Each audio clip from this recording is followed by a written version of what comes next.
ಸ್ತೋತ್ರ. ಹಲ್ಲೆಲೂಯಾ. ಪ್ರಿಯ ದೇವರ ಮಕ್ಕಳೇ, ಯೇಸುವಿನ ನಾಮದಲ್ಲಿ ನೀವೆಲ್ಲರನ್ನು ನಾನು ಸ್ವಾಗತಿಸ್ತೇನೆ.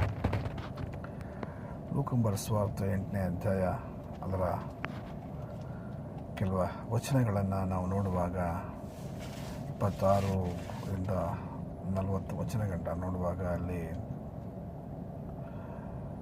ಒಬ್ಬ ದೆವ್ವ ಹಿಡಿದಂಥ ಒಬ್ಬ ವ್ಯಕ್ತಿಯನ್ನು ನಾವು ನೋಡ್ತೇವೆ. ಗಲಿಲೆಯ ಸೀಮೆಯನ್ನು ಹಾದು ಹೋಗ್ತಿರುವಂಥ ಆ ಯೇಸುವನ್ನು ನೋಡಿದಾಗ ಅಲ್ಲಿ ಒಬ್ಬ ದೆವ್ವ ಹಿಡಿದಂಥ ಒಬ್ಬ ವ್ಯಕ್ತಿಯನ್ನು ನಾವು ನೋಡ್ತೇವೆ. ದೆವ್ವ ಮಾತ್ರ ಹಿಡಿದಿರಲಿಲ್ಲ, ದೆವ್ವಗಳು ಎಂಬುದಾಗಿ ನಾವು ಅಲ್ಲಿ ನೋಡ್ತೇವೆ.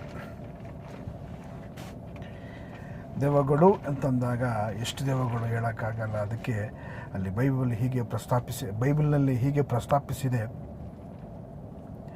ದಂಡು ಎಂಬುದಾಗಿ. ದಂಡು ಅಂದರೆ ಮೇ ಬಿ 50, 60, 100 ಈ ಥರ ಇರ್ಬೋದೇನೋ, ನಾವು ಊಹೆ ಮಾಡೋಕ್ಕಾಗುವುದಿಲ್ಲ.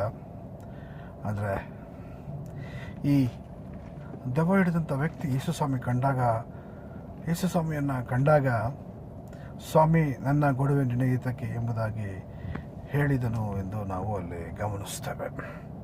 ಆದರೆ ದೇವರಿಗೆ ಅವನ್ನ ನೋಡಿ ತುಂಬ ದುಃಖ ಆಗಿದೆಯೋ ಅಥವಾ ಅವನ್ನ ನೋಡಿ ತುಂಬ ಕರುಣೆ ಬಂತು ಏನೋ ಗೊತ್ತಿಲ್ಲ. ಆದರೆ ಒಂದು ಮಾತ್ರ ಸತ್ಯ, ಅವನು ಹಲ್ಲು ಕಡಿಯೋದನ್ನು ನೋಡಿ ಅವನು ಸರಿಯಾಗಿ ಬಟ್ಟೆಯನ್ನು ಹಾಕಿಕೊಳ್ಳದೇ ಇರುವುದನ್ನು ನೋಡಿ ಅಥವಾ ಅವನು ಆ ಒಂದು ಸ್ಥಿತಿಯಲ್ಲಿ ಬರುವ ಕಾರಣ ಏನಪ್ಪ ಎಂಬುದಾಗಿ ಅಲ್ಲಿ ನಾವು ಗಮನಿಸುವಾಗ ಅವನೊಳಗಡೆ ಅಷ್ಟೊಂದು ದೆವ್ವಗಳು ಕೂಡಿತ್ತು ಅಥವಾ ಆ ದಂಡು ಎನ್ನುವಂಥ ಹೆಸರು ಅವನೊಳಗಡೆ ಇತ್ತು ಎಂಬುದಾಗಿ ಅಲ್ಲಿ ನಾವು ಗಮನಿಸಬಹುದು. ಪ್ರಿಯ ದೇವರ ಮಕ್ಕಳೇ, ಅನೇಕ ಸಾರಿ ನಮ್ಮಲ್ಲಿ ಕೂಡ ನಾವು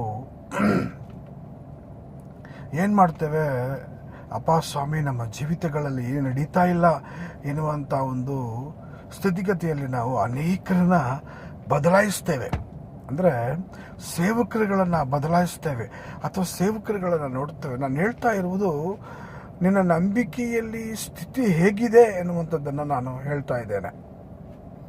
ನಿನ್ನ ನಂಬಿಕೆಯಲ್ಲಿ ಸ್ಥಿತಿಗತಿ ಹೇಗಿದೆ ಎಂಬುದನ್ನು ನಾನು ಹೇಳ್ತೇನೆ. ಆದರೆ ಸ್ವಾಮಿ ಅವನ ಒಳಗಡೆ ಅಷ್ಟೊಂದು ದೆವ್ವಗಳು ಇದೆಯಲ್ಲ ಅಂತೇಳಿ ನೋಡಿ, ಅವನು ಹಲ್ಲು ಕಡಿಯೋದು ನೋಡಿ, ಸರಿಯಾಗಿ ಊಟ ಮಾಡದೆ ಅವನು ಸರಿಯಾಗಿ ಬಟ್ಟೆ ಹಾಕಿಕೊಳ್ಳದೆ ಅಥವಾ ಅವನು ಸರಿಯಾಗಿ ಇಲ್ಲದೆ ನೋಡಿ ಅವನನ್ನು ಆ ದೆವ್ವಗಳಿಂದ ಬಿಡಿಸ್ತಾನೆ. ಪ್ರಿಯ ದೇವರ ಮಕ್ಕಳೇ, ಹಾಗೆ ಆ ದೆವ್ವಗಳಿಂದ ಬಿಡಿಸಿದಾಗ ಅವನು ಎಷ್ಟೊಂದು